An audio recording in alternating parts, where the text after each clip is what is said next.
everybody. I'm Emily Lau. Welcome to the show. This is the Democratic Party's new program. And I'm so pleased to have my friend here, the second time on my program, Mr. Mike Rowse, whom I'm sure many of you know. He's a retired administrative officer and also a political commentator, still very active. In fact, he tried to run for LegCo not too long ago, but couldn't get in. And well, I got the signatures to be a candidate. Very good, much better than what happened to my party members in the district council election. Well, I met Mike last time. It was in November. It was during a lunch hosted by the Path for Democracy by Mr. Ronnie Tong, who's a member of the Executive Council. And of course, I have to eat, to sing for my lunch. And I talked quite a bit about the rule of law. And I think that's also something that's quite close to Mike's heart. And he wrote articles on it. So I said, oh, Mike, why don't you come on to my show to talk about the rule of law, or the lack of it in Hong Kong. So, and you know, as I said during that lunch meeting, I said the financial secretary, Paul Chan, he was in Europe and he was in America, and he tried to drum up business for Hong Kong. Oh, and I forgot, Mike, of course, was one of the former director of Invest Hong Kong. He did the job for 8 years. That's right. I set up the department and did it for 8 years until I retired. Yes. And one of the points we always stressed around the world was rule of law. That's right. So I think Paul Chan continued that when he went to Europe and America. And then after he came back from Europe, he was on radio, commercial radio, and he said, you know, the must answer question from all the business people he met. Rule of law. Yes. So, and he of course told them no problem at all. Hong Kong has rule of law. And he also in San Francisco, when he went to the Silicon Valley, because I saw him on TV and he was speaking, he said, you all care about the rule of law. In Hong Kong, we are one of the very few places on earth which have foreign nationals sitting on a quarter-final appeal. Yep. Wow! And also, the quarter-final appeal recently ruled against the government on LGBT rights. So, we have the rule of law. This is one of the four great strengths of Hong Kong that we used to market as a place to do business, and distinctive, made us distinctive among the Chinese cities. Number one, we had a convertible currency. Number two, we had a banking system that was basically privately owned and the government was purely a regulator. And then 3 and 4 were rule of law with an independent judiciary. And number 4 was the free flow of information. So those were the things that we thought made Hong Kong strong as a place to do business. Rule of law, independent judiciary, and the common law system. And what I find interesting is that when Xi Jinping came for our 25th anniversary, which is 18 months ago now, on the 1st of July, he stressed not just rule of law, he also stressed the common law system. So the Chinese leadership in Beijing, the central government, is very well aware of what makes us different and useful to the rest of China. So anyone who derogates from rule of law in Hong Kong is actually acting against the capital, which I think is just extraordinary. Yes, but of course, during that luncheon speech, I talked about some of my members who are in prison and who have stayed there for a long time, not yet sentenced, but serving, being confined to prison. Some of them have bail, and many do not have bail. And then we talk about the closure of a number of news organizations, journalists who have fled Hong Kong, journalists who have left the profession. So, I mean, with all these things going on, Mike, I mean, where is the freedom of information and where is the rule of law? You as Invest Hong Kong director, because many people are saying the Hong Kong economy it's just going down, down, down to the bottom of the Victoria Harbour. Are the rich people coming to invest? There are a whole lot of issues raised in a Yeah. single sentence. I'll try my best to disentangle them. People who leave and say, I don't want to be here as a journalist anymore in Hong Kong. Well, you have the right to leave. I'm still here and I'm still writing for the newspaper and I'm still broadcasting on RTHK and today on your website. So I don't feel afraid, I don't feel nervous. The recent column I wrote on the 1st of January was very critical of the practice of keeping people on police bail for a very long time, years, without bringing charges. Now, it's a fine balance here. Society needs protection from nutcases, from idiots. So the police have got to have powers of arrest, but then they should be bringing charges within a reasonable time. And the last set of data that seems to have seeped into the public is 3 or 4 years old now, which was that maybe 10,000 people were arrested in late 2019, early 2020, maybe 3,500 before the courts in various stages. What's happened to the other 6,500? And so Most of them are young people too. well, and I sought what I thought was a reasonable question. Okay, the people I talked to, and that includes what I would call pro-government and conservative lawyers and police people, thought anyone on police bail for more than a year, that was manifestly unreasonable. Mm. And cases were coming to light, just a few. I won't mention the names because that gets people agitated, but some high-profile cases had been on police bail for 3 years or more. Yeah. And what that does mean is that those people have had their freedom constrained without being prosecuted, without being charged at all, never mind convicted. So in legal terms, they're innocent and until found guilty. So that is a derogation from the rule of law. And the police answer, which I reported in my column, I thought was sly, is the word I would use. Sly. Because it is not a lie, but it is a truthful answer designed to obscure the truth.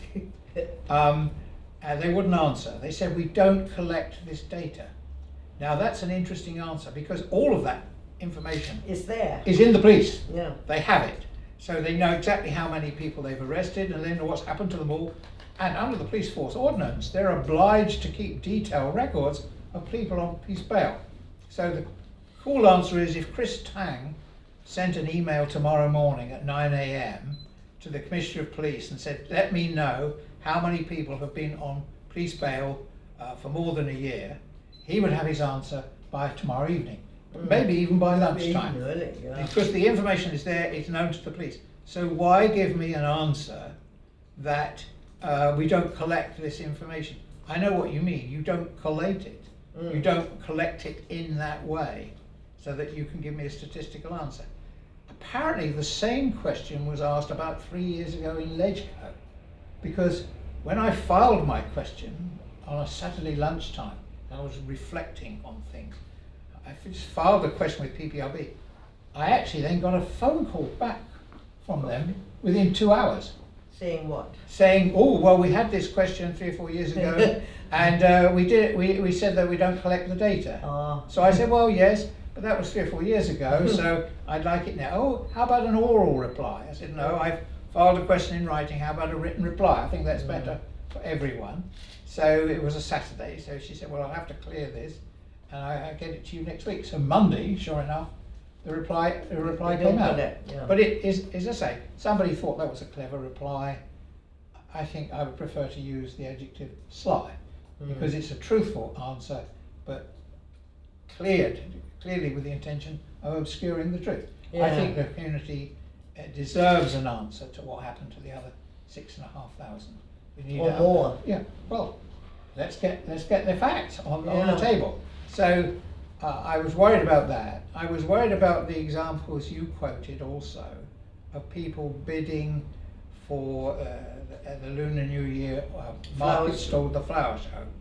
And although they were not bidding in the name of the party, they are known to be members of the party, and they were the highest bidders. Yeah. Why weren't they awarded those stalls?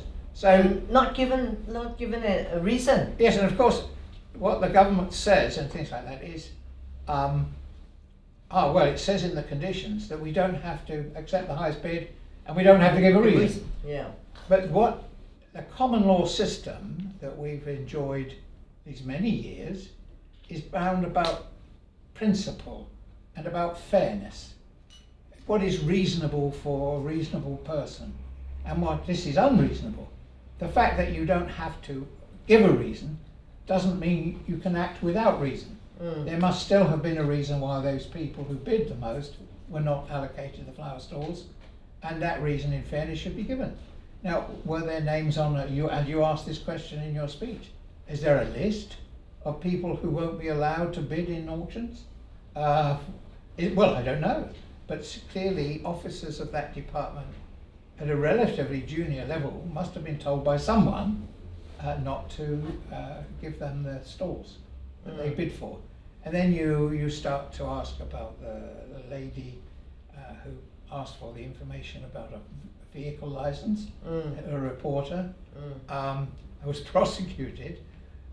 She had to go all the way to the CFA to well, get justice. You know, and the interesting thing is in the CFA she did get justice, but the plan that the government has now produced to facilitate media inquiries actually seems designed to block them. Exactly. And has been already very criticised before it's even been implemented. Yeah, even the LegCo member Doreen Kong was on radio criticising. So to go back to what I said of the principles of the common law system: fairness, reasonableness, transparency. Yeah. And if these things are not being present, then the rule of law is being undermined. So how would that affect business? Speaking as former director of Invest Hong Kong, or it doesn't matter at all, as some government officials and LegCo members say, all they care about is to make money. If there's money to be made, they will be there. There is some truth in that, in the sense that some people do business in Myanmar, some people do business in Russia. fairly nasty regimes. That doesn't matter. The fact is that we are plugging the rule of law as an advantage, something that made us better than other places. But if we're acting the same as those other places, then we remove that advantage from ourselves. So I would say I would much rather be selling Hong Kong again. Actually, I've never stopped. It's instinctive. Once you, as you know, I've been here more than 50 years now. I'm not leaving. I've got nowhere to go. Interestingly, you've given up your. I gave up my British passport more than 20 years ago. I have a Hong Kong SAR passport. The best part, though, for me is going to the mainland, using my. It's not a foreign country for me. I'm returning home to my motherland, so I have my home return permit.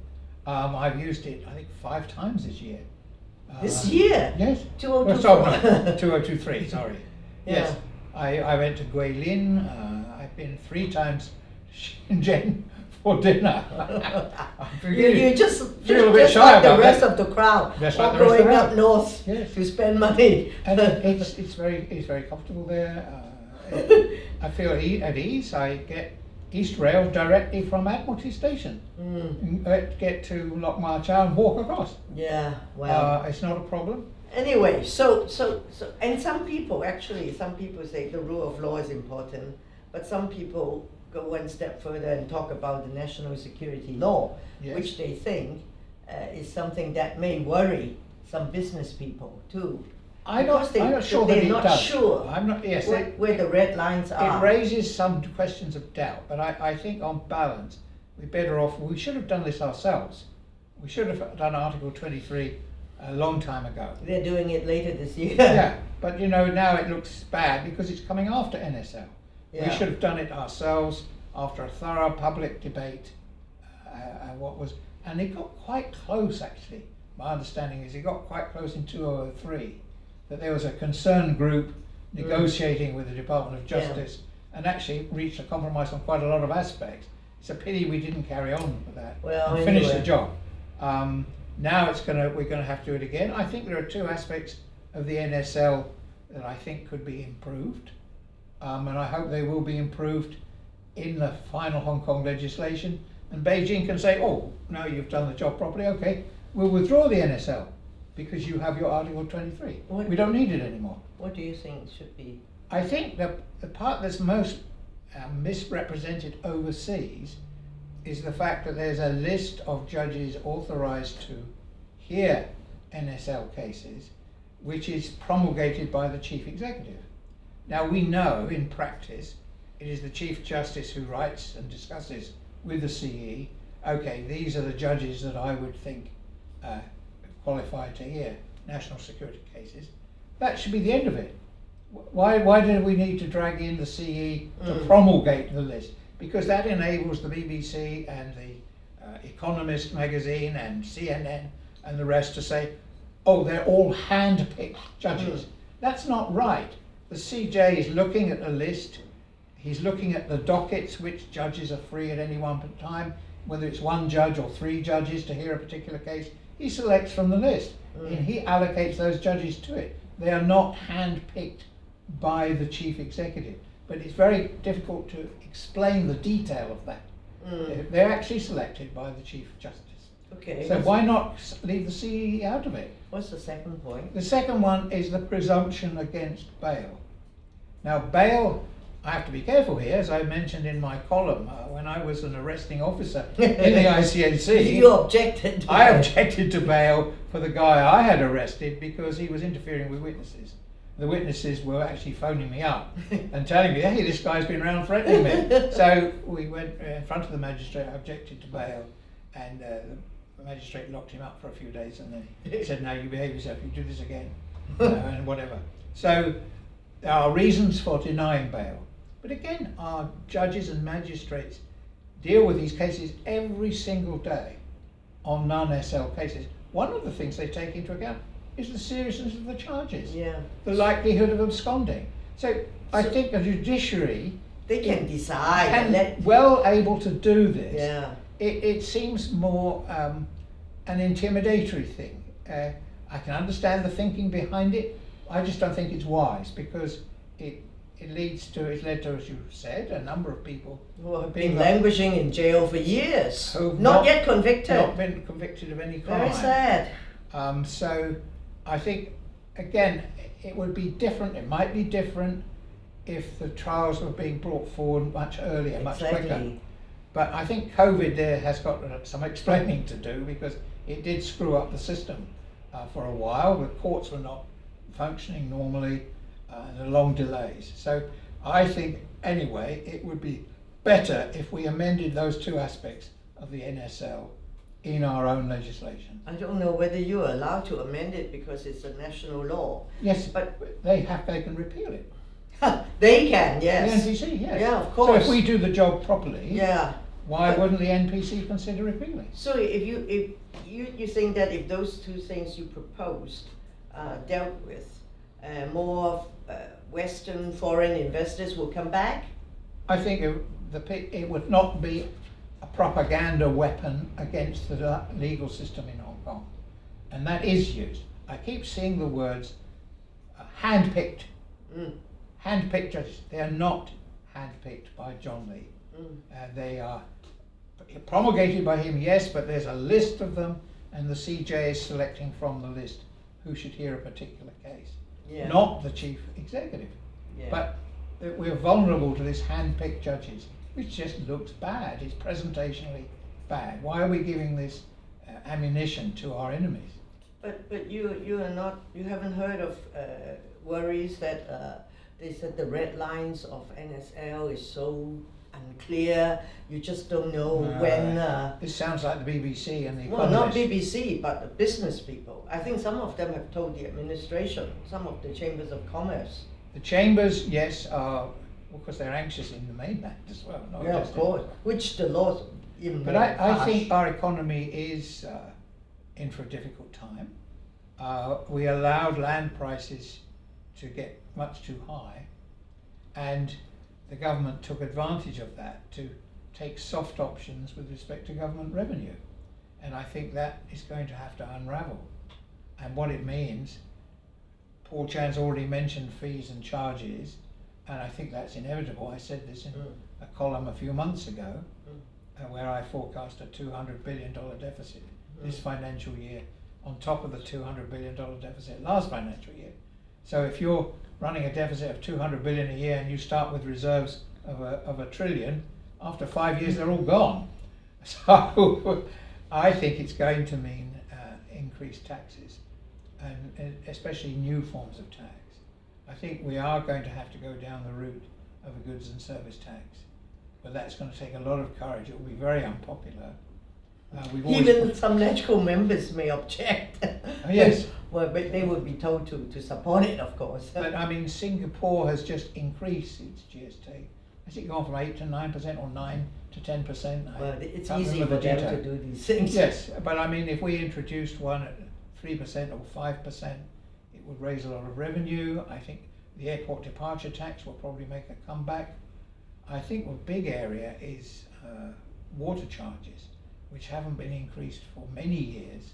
But again, it's bread and butter stuff, isn't it? That's well. And also the emergency department, the charges at hospitals.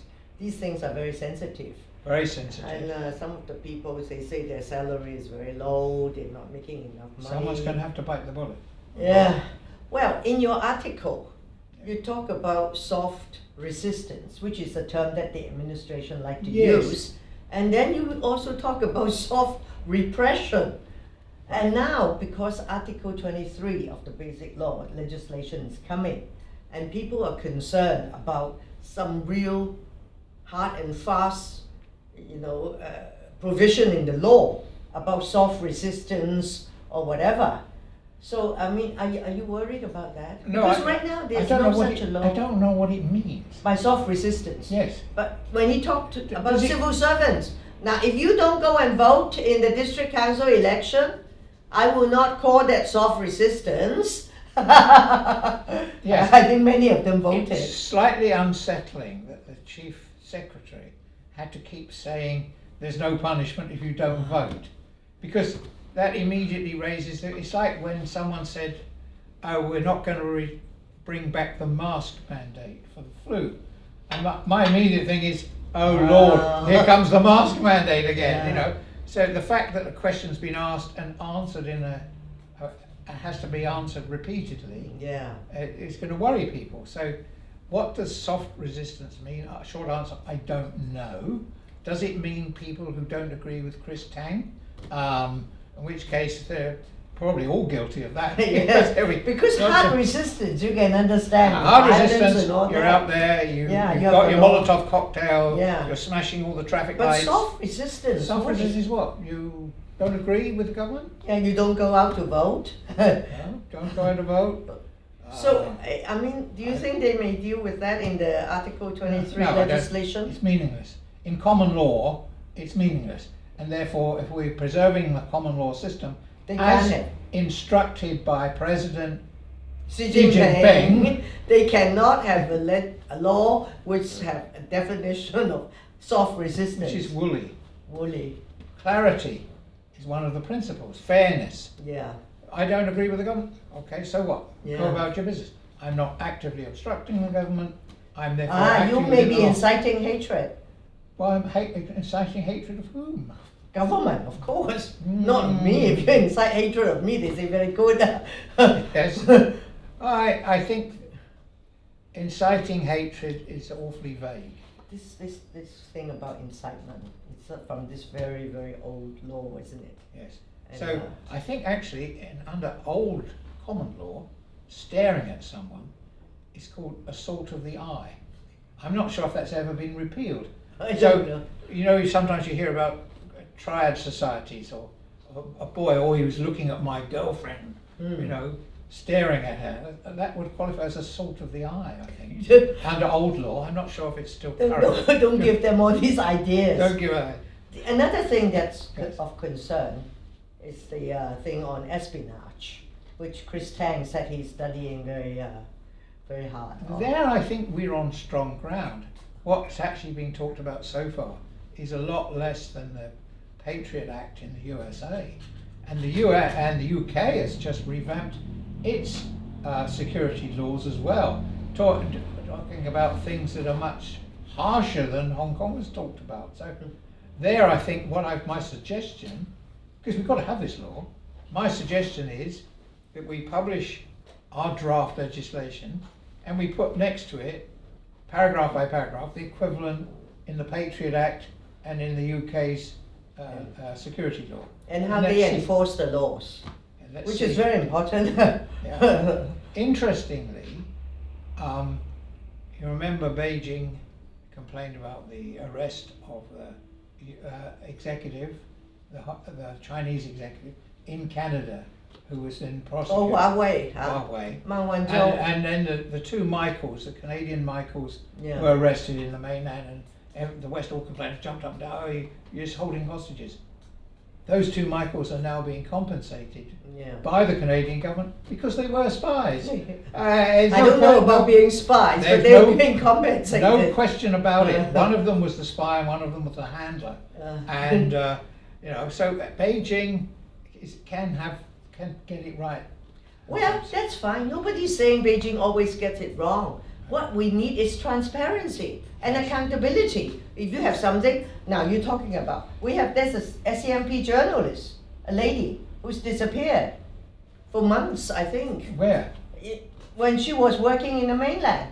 I don't remember her name. But there's no transparency, no accountability. Maybe you're right, but in Hong Kong, at least, the government has to charge you or not give you bail. At least it's being reported. But people can just disappear in thin air. Yes, but this is Hong Kong. They can't disappear into it. But that's why I feel so strongly about the police bail. I want an answer from the Secretary of Security. One email. He'll have the answer back within 8 hours. Yeah. He'll have to send. He'll have to send an email to each duty officer. There's one duty officer in every police station.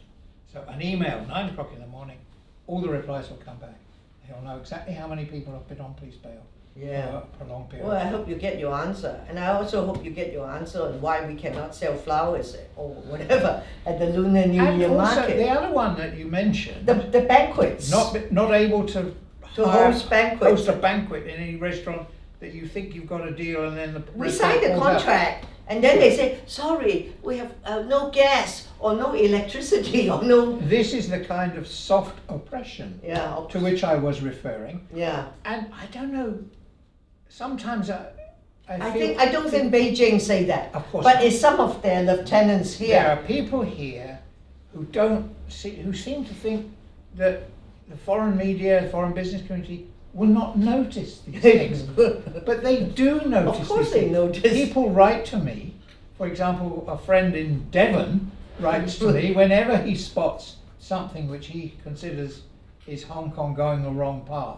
Yeah. And I have to defend the Hong Kong position. Why do you defend it? You should tell the Hong Kong government to stop doing these things. That's why I keep writing my column. Yeah. Well, if I can defend it and explain it, I do. Yeah. For example, I object to the expression hand-picked judges. I keep complaining about that, but sometimes you just run out of material, you can't defend it. So then I write a column about it. Why were your guys not able to get the flower stalls? Yeah. Why weren't the police... Did anybody call you up, Mike? Yeah. No, they don't. The only person who's called me up recently is the Israeli Consul General, who was very agitated about what I wrote about Gaza. Well, they are very, very proactive. Well, there's a story in the last couple of days, and I will tell my friend the CG this next time I see him, that in Gaza, 10 children a day are losing their legs. Now, hundreds and thousands have lost their lives. Well, the figure coming from Gaza is it 23 or 24,000 now? But the injuries are multiple of that.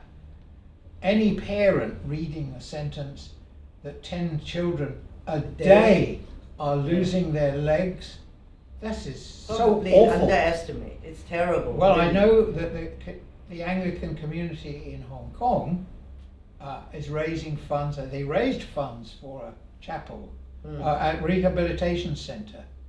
So it was part of a hospital complex. Before it opened, it was completely destroyed. So they're now raising funds to replace that rehab centre for handicapped children. But the settlements in the West Bank are expanding. There are murders from time to time and harassment of Arab settlers in the West Bank. And I always ask that question on Gaza: what's your plan for the next 100 years? I understand for 100 days you want to work out who the Hamas terrorists are. I understand maybe for the next 100 months you'll be eliminating the worst ones around the world, wherever they are. But you can't bomb, you can't kill 20,000 people on the off chance that 200 of them might be terrorists. This is wrong. I know. Completely wrong in principle. So I asked again the question, what are you planning for the next 100 years? So that's the only person who's actually rung me up about any of my columns recently. Not the police force, not... I hope after this show, someone else will ring you up and say, oh, the Democratic Party can sell things at the Lunar New Year market, and they can also host their banquets, 20, 30, 40 tables. So thank you very much, Mike. And good luck. We needed that. To both of us. Yeah. Thank you. Okay, bye-bye.